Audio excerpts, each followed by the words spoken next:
살아계신 하나님 아버지, 감사와 찬송과 영광을 올려드립니다. 아멘. 오늘도 저희들의 생명을 연장시켜 주시고 주님. 새로운 한 날을 허락하시고 새로운 시간을 주시고 저희들의 발걸음을 아버지의 집으로 옮겨주셔서 하나님 앞에 찬송과 기도와 예배를 올려드리게 하시니 아버지가 감사합니다. 아멘.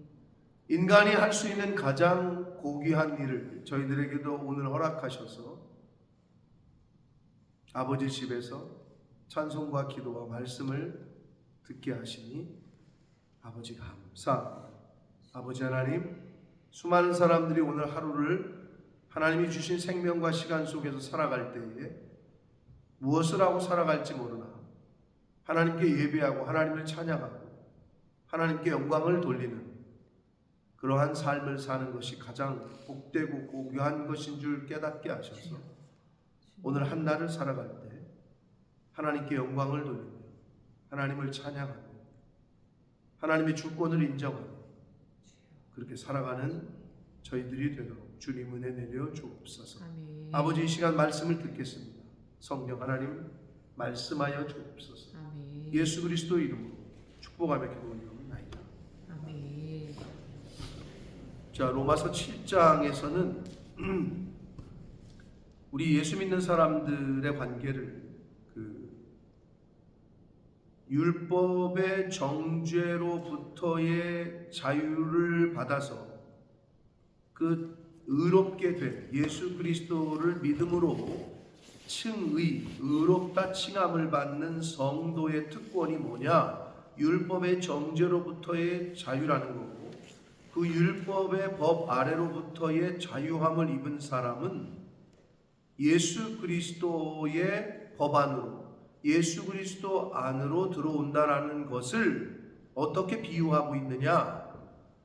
그 혼인관계의 비유를 해서 얘기를 하는 건데, 예전에는 율법 아래에 있었지만 지금은 예수 그리스도 아래에 있었다는 것을, 예전 남편이 살아있을 때에는 그 남편의 그 아래에 살지만 그 남편이 죽으면 그 남편 아래의 어떤 그 법에서 해방이 되기 때문에, 그리고 새로운 남편을 얻게 되면 그 새로운 남편의 지배를 받고 또 그 권한 안에 들어가기 때문에 그 관계를, 과거의 법이 있었는데 그 법이 새로운 법이 선포가 되면 과거의 법으로부터는 자유하게 되고 새로운 법의 지배를 받게 됩니다.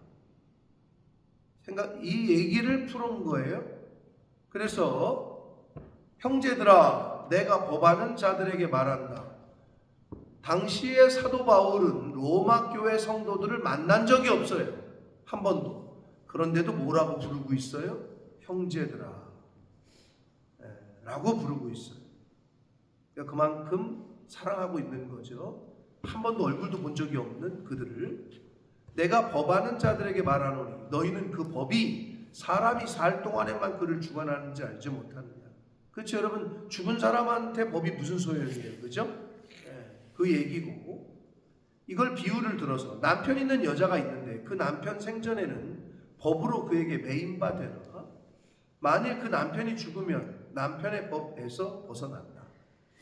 그렇죠, 당연히.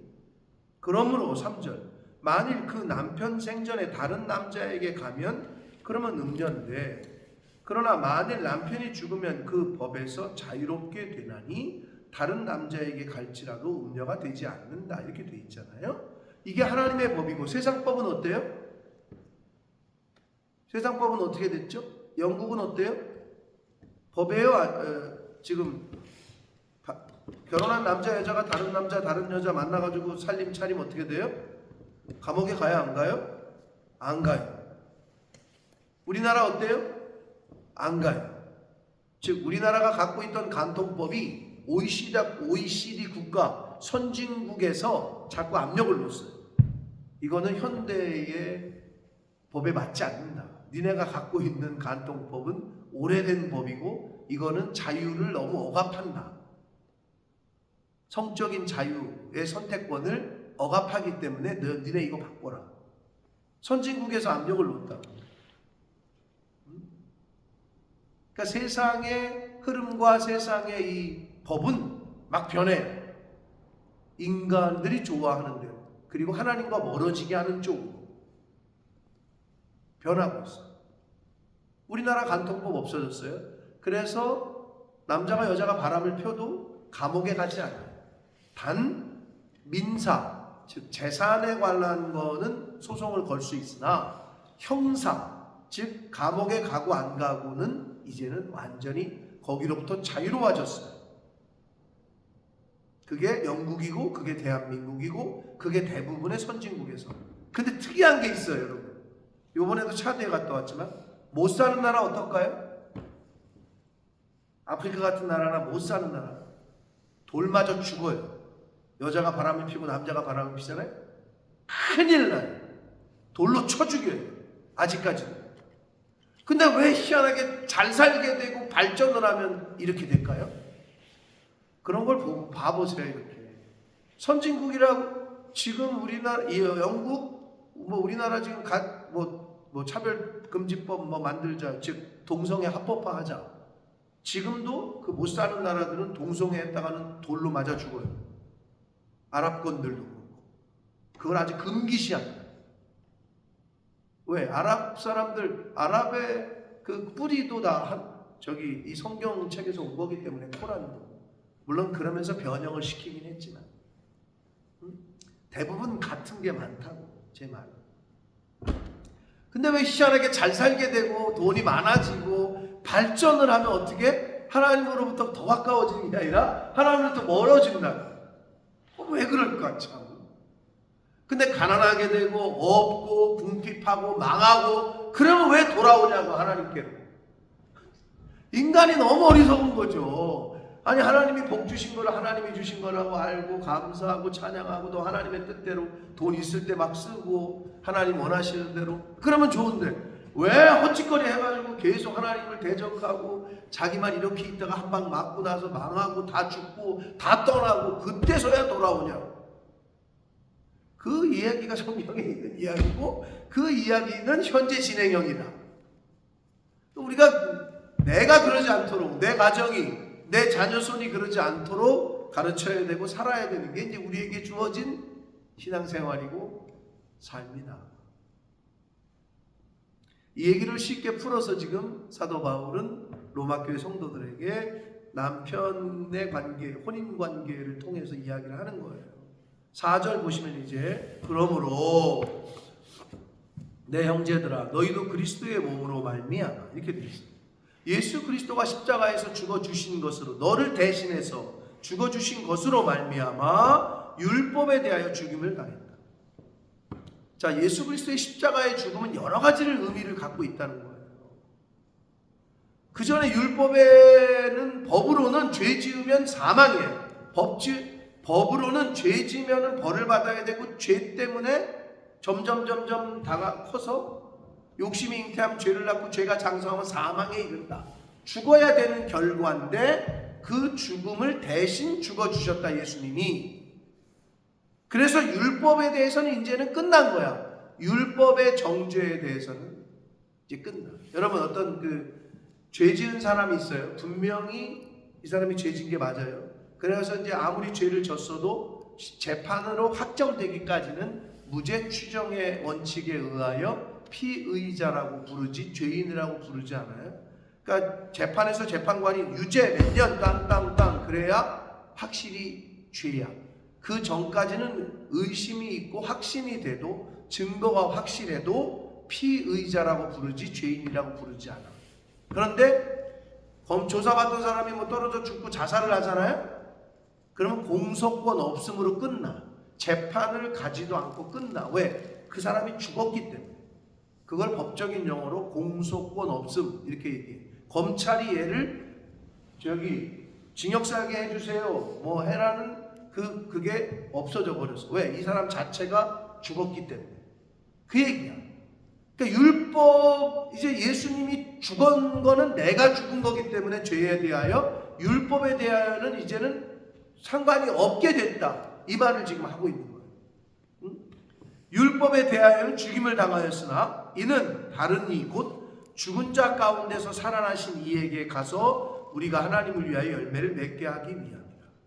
그럼 예수님이 우리를 위해서 왜 대신 죽어주셨느냐? 죽은 자 가운데 살아나신 이는 누구예요? 예수 그리스도죠. 그 예수 그리스도에게 가서, 즉 예수 그리스도 안에서 예수 그리스도를 믿음으로 말미암아 우리가 하나님을 위하여 열매를 맺게 하려 합니다. 이렇게 돼 있어요. 그러면 저와 여러분이 신앙의 열매, 성령의 9가지 열매를 맺으려면 어디로 가래요? 곧 죽은 자 가운데 살아나신 이에게 가서, 이렇게 돼 있잖아요. 예수 그리스도에게 가지 않으면 열매를 맺을 수 없다는 얘기예요. 교회를 가지 않으면 하나님이 기뻐하시는 열매를 맺을 수 없다는 얘기예요. 술집에 가지 않으면 방석집에 가서 미스김이 있는 곳에 안 가면 미스김을 만날 수가 없는 것과 마찬가지로, 도박장을 가지 않으면 도박을 할 수 없는 것과 마찬가지로, 그걸 하려면 가야지. 거기를, 그곳을 가야 할 수 있는 거잖아요. 근데 요즘은 더 무서운 게 왜? 내 핸드폰에서 하잖아, 도박을. 이게 이제 문제인 거죠. 옛날에는 이게 없을 때는 직접 가야지만 됐어. 근데 이게 좀 달라졌어, 이제는. 그러니까 더 무서운 거야. 내 손 안에서 모든 걸 다 할 수 있는 거지. 그런 게 좀 무서운 거긴 한데, 그럼에도 불구하고 매뉴얼적으로는 어떻게? 도박을 하려면 도박장을 가야 되고, 마약을 하려도 마약을 파는 사람에게 가야 되고, 그쵸?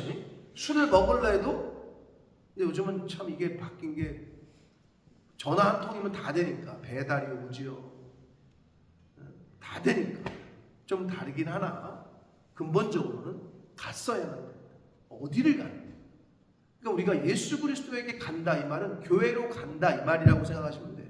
교회는 예수 그리스도가 머리로 계신 곳이고 우리가 그의 몸인, 그런 걸 우리에게 가르쳐 주셨기 때문에 아버지의 집이고, 그러니까 교회로 와야 되는 거예요. 교회로 가야 되는 거죠.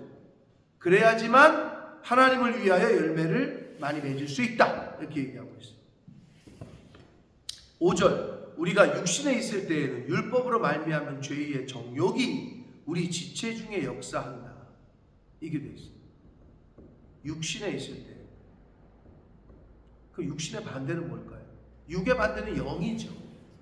그러니까 한마디로 육신에 있을 때는에다가는 이렇게 옆에 긋고 뭐라고 쓰냐? 내가 원하는 대로 할 때는, 이 말이야. 근데 이제 6절에 나와 영으로서 영적으로 할 때에는, 이 말은 하나님의 말씀으로 살 때에는, 이 말과 같아요. 자, 우리가 육신에 있을 때에는, 이 말은 내가 하고 싶은 대로 살 때에는, 이 말과 같아요. 율법으로 말미암는 죄의 정욕이, 내 욕심이, 나의 정욕이 우리 지체 중에 역사하여 우리로 사망을 위하여 열매를 맺게 했었다는 거예요. 과거에는, 예수 믿기 전에는, 내가 예수님에게 가기 전에는 내 생각, 내 기분, 내 꼴리는 대로 하여튼 내가 원하는 대로 살았어. 근데 그 결과는 죄의 열매야. 이것밖에 없었어. 그런데 교회로 가서, 하나님께로 가서, 그리스도에게로 가서 살았더니 하나님을 위하여 열매를 맺게 됐다. 이걸 다시 설명한 게 5절, 6절이다. 6절을 보시면 이제는, 이게 무슨 말이에요? 그럼 이제는이 뭐라고 쓸 수 있어요?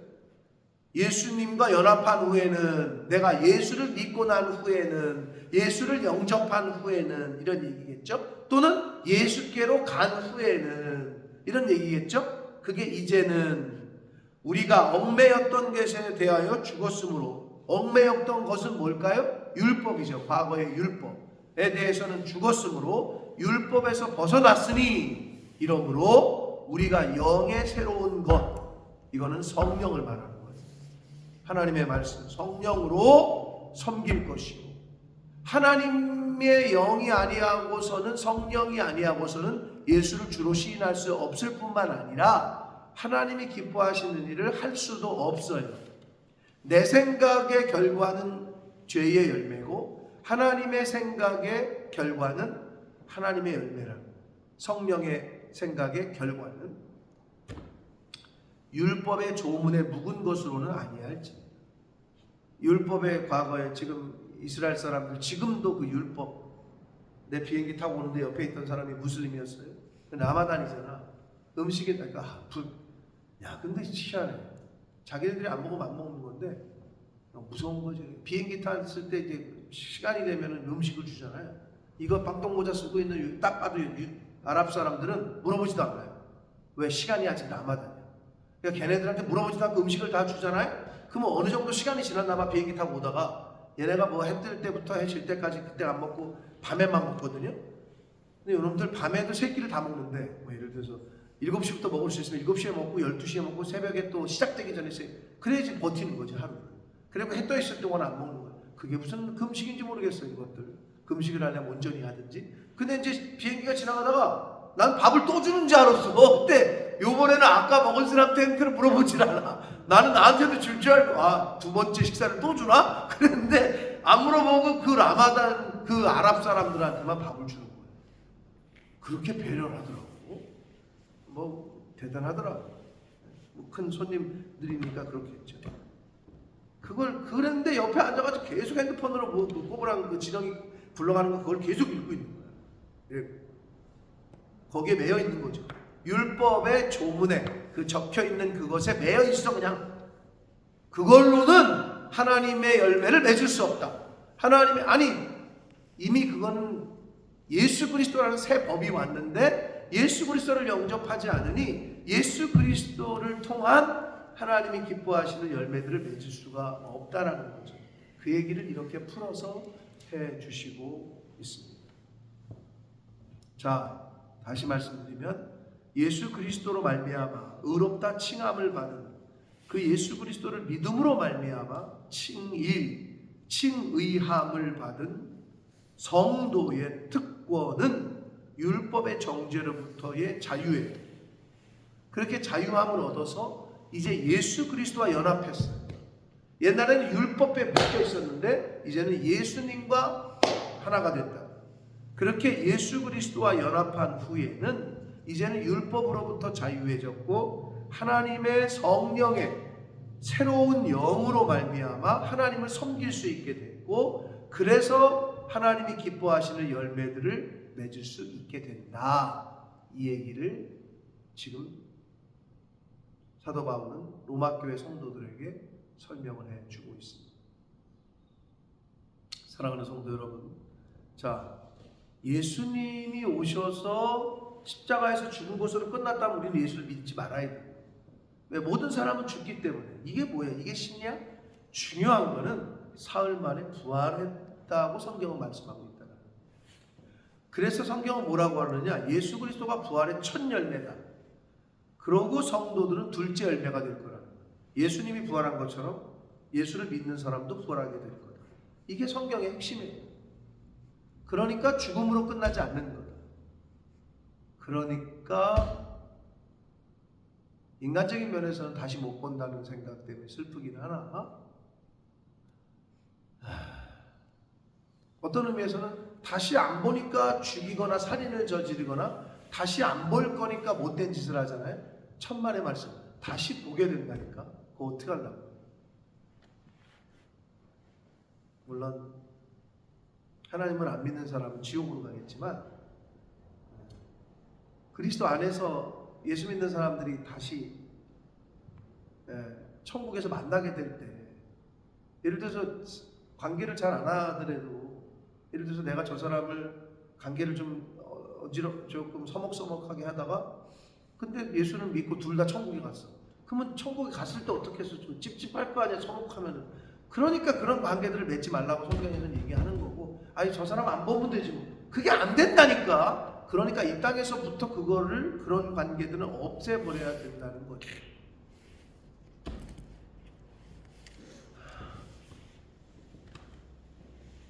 자, 성경에는 모든 것을 가르쳐주고 있어요.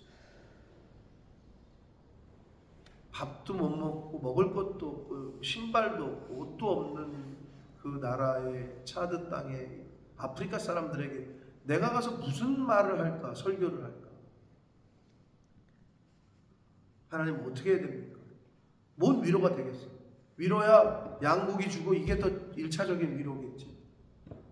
1년에 한 번이나 먹을 수 있을까 말까. 근데 나는 고기 먹어서 그렇게 기쁜 것도 조금 있었다고 하는데요. 헌금 시간에 그렇게 찬양하는 거고 또 예배 끝나고 나오는데 왜 악수할 때 그 여자들 나오는 계속 노래를 부르고 계속 찬양을 해요. 그게 그분들의 그건 배워야 할 점. 헌금을 드리러 나오는데 우리는 그냥 우리가 찬양하고 이렇게 좀 나오시잖아요. 이분들은 한 사람씩 다 춤추면서 나와. 헌금을 드릴 때. 한 사람씩 다 찬양하는 거죠, 여기 있는 사람이. 그런데 나오는 사람들이 계속 노래하고 춤추며 나오면서 막 춤을 추다가 이렇게 눕고 또 나가면서 춤추고 계속 그래요. 기쁨으로. 그래서 하나님 말씀이 생각나더라고요. 저렇게 저 모습들은 우리가 좀 본받. 우리가 헌금을 할 때 저런 기쁨이 있을까? 이런 마음이 좀 들더라고요. 근데 어떤 말씀을 전할까 하다가 답은 하나였어요. 대한민국도 똑같다는 얘기를 했어요. 제가 60년, 70년 전에 전쟁 이후에 아무것도 없었다. 차만 쓰면 깡통 들고 애들이 뚝뚝 두들겨요. 우리나라도 이랬다.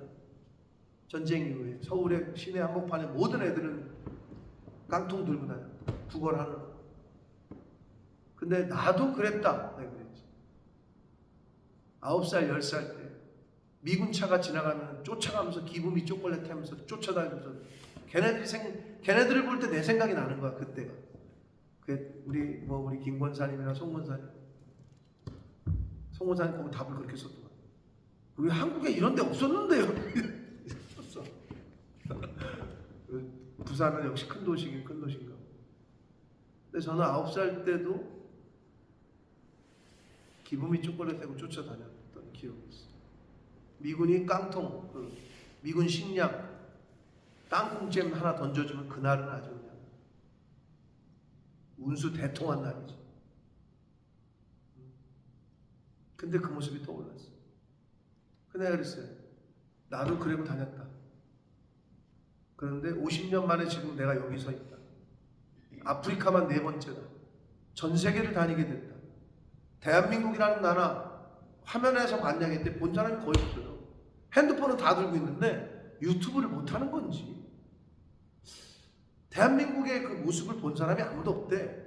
한국을 아냐 그랬더니 꼬레 뭐 들어보긴 했는데 근데 우리나라가 70년 만에 OECD 국가가 됐고 하여튼 잘 사는 나라가 됐다. 그리고 내가 이렇게 변했다. 답은 하나다. 하나님을 잘 섬기고 대한민국 전 세계에서 대한민국이 예배를 제일 많이 드린다. 기도를 제일 많이 한다. 그런 나라다. 그렇게 됐더니 그리고 하나님 말씀을 잘 지키면서 살았더니 잘 듣고 읽고 배우고 살았더니 그렇게 됐다. 니네 나라 어떠냐? 옆 나라 애굽 이집트 어떠냐? 과거에 영화를 누렸던 나라 애굽이라는 제국 그러네 안 변하지 않느냐? 더 못 살게 되고 니네 나라 지금 몇백 년째 이러고 있지 않느냐? 답이 뭐냐? 하나님을 안 섬기기 때문에. 이제 그 얘기를 했어요. 근데 답이 그거예요. 왜 차이가 나느냐? 하나님을 잘 섬겨야 복을 받아요. 나라건 개인이건. 그게 전도서 기자의 말씀이었어요. 솔로몬의 12장 마지막 13절에 일의 결국을 너희가 다 들었으니 사람의 본분은 하나님 여호와 하나님을 경외하는 것이고 그의 말씀을 지키는 것이다. 그게 사람의 본분인데 사람의 도리와 본분을 안 하니 복을 받을 수가 없죠. 그래서 아프리카 사람들이 이게 보면 알잖아요. 근데 제가 한국말로 하고 조성교사님이 프랑스도 말하고 거기 또 프랑스어를 못하는 사람들이 문맹이 있으니까 다시 부적 언어로 또 말하고 3번을 걸치니까 그게 얼마나 그 전달이 됐는지 모르나 눈빛을 보니 몇몇 사람은 내 얘기를 막 빨아들이고 있더라고. 그게 너무 감사했고 따로 만나고 싶었는데 그 사람들 몇몇 사람을 희망이 있었어요. 희망을 봤어요. 답은 하나예요. 하나님을 잘 섬기고 하나님의 말씀을 지키는 것이 사람의 본분이고 본분을 다할 때 하나님이 복을 주신다. 이 말씀이 우리에게 있으니 이 말씀대로 살려고 노력하고 힘쓰시고 우리가 믿을 건 이 말씀뿐이요. 여러분 통장에 찍힌 숫자를 믿잖아요. 여러분 집에 있는 등기부 등본을 믿으시잖아요. 그 기록을. 그 종이 쪼가리가 뭐라고? 근데 그 기록을 믿듯이 단순한 거예요. 믿음은. 이 하나님의 말씀 전 세계에서 읽혀지고 수천 년 동안 내려온 이 말씀을 내가 사실로 믿을 거냐 말 거냐. 그거라 그랬잖아요. 믿음이. 이 기록이 가짜였으면 벌써 사라졌을 것이고 이 과거의 기록들이 이미 검증이 돼서 이미 검증이 끝났고 과거의 이야기는 앞으로 현재와 미래의 이야기도 여기 적혀 있다. 그 미래가 돼봐야 알겠죠? 근데 또 중요한 거는 죽어봐야 알겠죠? 죽어봐야 부활을 하니까. 그런데 이제 그걸 내가 믿을 거냐 말 거냐. 이건 저와 여러분에게 달려있다는 거예요. 근데 과거의 이야기는 이미 검증이 끝났어. 교차 검증이. 로마 시대에 이런 사람이 있었는지 무슨 시대에 무슨 왕이 있었는지 이미 검증이 다 끝나가지고 사실이라는 게 검증이 됐기 때문에 우리 손에 있는 거다. 그리스도 안에서 죽으면 다시 부활하고 천국에서 만나게 될 줄 믿습니다. 그 믿음으로 우리가 사는 거다. 그걸 잊지 마시고. 우리 아버지 돌아가셨다고 우리 어머님 돌아가셨다고 연락 오면 내가 할렐루야 지금 그러려고 그러고 있는데 하나님이 아직 그런 시간을 안 주시고 계신데 편하게 하나님이 불러주시길 기도하는데 다른 이야기에 김희경 사모님 안타까움이 있죠. 그러나 늘 잊지 말아야 될 것. 죽고 사는 건 하나님의 주권이기 때문에 우리가 할 수 있는 건 평안을 달라고. 평안을 육신의 평안도 평안이지만 그 마음의 심령의 평안을 하나님의 성령께서 함께 해달라고 우리가 이렇게 기도할 수밖에 없어요. 그리고 자매들에게 가족들에게도 평안을 구할 수밖에 없다. 이게 우리가 할 수 있는 도움이고 위로다. 성령이 아니하고서는 하나님의 성령의 열매를 맺을 수가 없어요. 율법으로서는 성령의 열매를 맺을 수 없다. 이게 핵심입니다. 오늘 우리에게 주신 이 말씀을 잘 붙잡으시고 오늘 하루도 성령께서 주시는 성령의 감화 감동에 따라 순종하셔서 하나님 기뻐하시는 하나님의 열매를 맺어가는 삶을 사는 저와 성도님들 되시기를 예수 그리스도 이름으로 축복합니다. 살아계신 하나님 아버지 감사와 찬송과 영광을 올려드립니다. 아버지 하나님 오늘도 새날 주셨습니다. 새날을 주시고 새 생명도 주시고 아버지의 집으로 저희가 와서 아버지의 말씀을 듣고 그 아버지의 말씀으로 열매를 맺어갈 수 있는 그런 기회도 은혜도 주셨습니다. 아버지 감사합니다. 오늘 한 달을 살아갈 때에 하나님의 기뻐하시는 뜻을 쫓아 성령으로 말미암아 여러 가지 열매들 중에 하나님이 기뻐하시는 열매들을 맺어가는 제가 되게 해주시고 이 자리에 있는 하나님의 백성들 이 말씀을 듣는 모든 성도들이 될 수 있도록 은혜 내려 주옵소서. 아멘. 아버지 김희경 사모님의 소식을 들었습니다. 안타깝고 아쉽고 슬프고 그러나 저희가 할 수 있는 게 없습니다.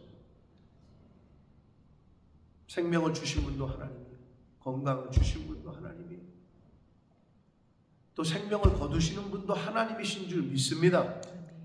아버지 그 주권을 인정케 하시고 그때가 어느 때인지 저희는 알 수 없으나 그 사모님의 마음에 그 육신에 고통이 없게 하시고 평안이 있을 수 있도록 성령 하나님 임마누엘로 함께해 주옵소서. 아버지 그 가족들에게도 은혜를 주시고 이 시간을 통하여 하나님의 살아계심이 그 김희경 사모님을 통하여 그 가족들에게 잘 전해지는 계기가 되고 역사가 되도록 성령 하나님 임마누엘 함께하여 주옵소서. 아멘. 아버지, 우리의 날수가 언제까지인지, 하나님이 부르시는 날이 언제인지 알 수 없으나 그날이 호련히 도적과 같이 어떤 이에게는 사고로, 어떤 이에게는 큰 역사로 하나님이 부르시는 그날이 그렇게 정해질 텐데, 아버지, 그날을 맞이할 때, 맞이하는 그 순간까지 하나님의 자녀답게, 하나님의 성도로 한날을, 그 시간을, 그때까지를 살아가다가 하나님을 배없는 그런 인생을 살아가는 저희들이 되는 주님 은혜 내려 주옵소서. 아멘. 예수 그리스도 이름으로 축복하는 기도를 드립니다. 아멘.